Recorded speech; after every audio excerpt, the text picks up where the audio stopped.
उत्तर प्रदेश में 5 सितंबर को हुए मंगेश यादव के एनकाउंटर ने राजनीतिक रूप ले लिया है।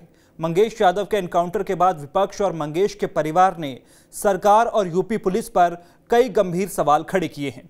एनकाउंटर पर उठ रहे सवालों पर राहुल गांधी ने कहा था कि भाजपा शासित राज्यों में कानून और संविधान की धज्जियां खुद वही उड़ा रहे हैं जिन पर उनका पालन कराने की जिम्मेदारी है। वहीं समाजवादी पार्टी के अध्यक्ष अखिलेश यादव ने इसे संगीन शासनीय अपराध बताया है। विपक्षी पार्टियों के नेताओं की ओर से आ रही लगातार टिप्पणियों के जवाब में उत्तर प्रदेश के मुख्यमंत्री सीएम योगी आदित्यनाथ ने विपक्ष पर निशाना साधा है। अंबेडकर नगर में सीएम योगी ने पुलिस एनकाउंटर पर कहा कि डकैत के मारे जाने पर सपा को दर्द हो रहा है।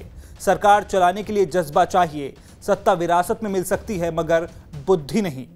याद करिए 17 के पहले पुलिस पहले भागती थी, पीछे पीछे गुंडे दौड़ाते थे। आज 17 के बाद उल्टा हो गया है। अब गुंडा और माफिया भाग रहा है, पुलिस उसको दौड़ा रही है और अगर उसने कहीं कोई दुस्साहस किया तो फिर वहीं पे राम नाम सत्य है यह भी तय हो जाता है। बहनों और भाइयों, सरकार चलाने के लिए जज्बा चाहिए। सरकार चलाने के लिए दिल भी चाहिए और दिमाग भी चाहिए। सत्ता विरासत में मिल सकती है, बुद्धि विरासत में नहीं मिलती है। मंगेश यादव के एनकाउंटर में मारे जाने पर समाजवादी पार्टी के ऐतराज पर योगी आदित्यनाथ ने कहा कि वो डकैत था और हथियार लेकर गहने लूटने गया था। वो किसी ग्राहक या दुकानदार को मार सकता था। मरने वाला दलित हो सकता था, पिछड़े वर्ग का हो सकता था। योगी आदित्यनाथ ने कहा कि 2017 के पहले पुलिस को गुंडा और माफिया दौड़ाते थे, अब वे सब पुलिस के डर से भाग रहे हैं। उन्होंने कहा कि यूपी से गुंडे माफिया भाग रहे हैं। किसी एक माफिया सागिर्द को, किसी डकैत को जो पुलिस मुठभेड़ में मारा जाता है, जब मारा जाता है तो इनकी दुखती हुई नस पर जैसे पुलिस ने उंगली रख दी हो तब ये चिल्लाने लगते हैं। आप मुझे बताओ जो डकैत पुलिस मुठभेड़ में मारा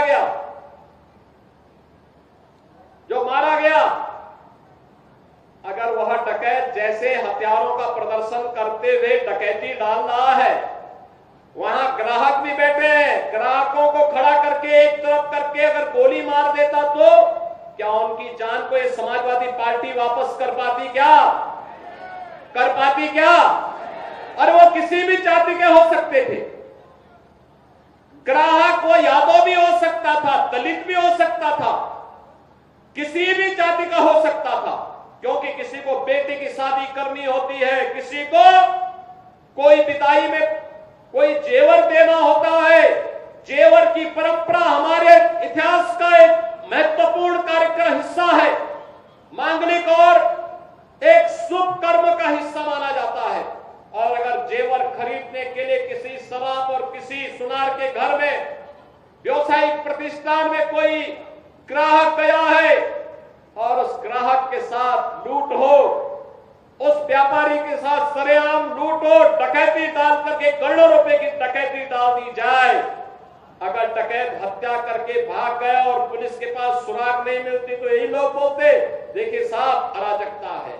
योगी आदित्यनाथ ने इसके बाद कहा कि उत्तर प्रदेश से माफिया राज खत्म हो रहा है। पहले प्रयागराज और प्रतापगढ़ सब इलाकों में गुंडों माफियाओं का राज चलता था। बहन बेटियों की इज्जत खतरे में थी, लेकिन अब सब खत्म हो गए हैं।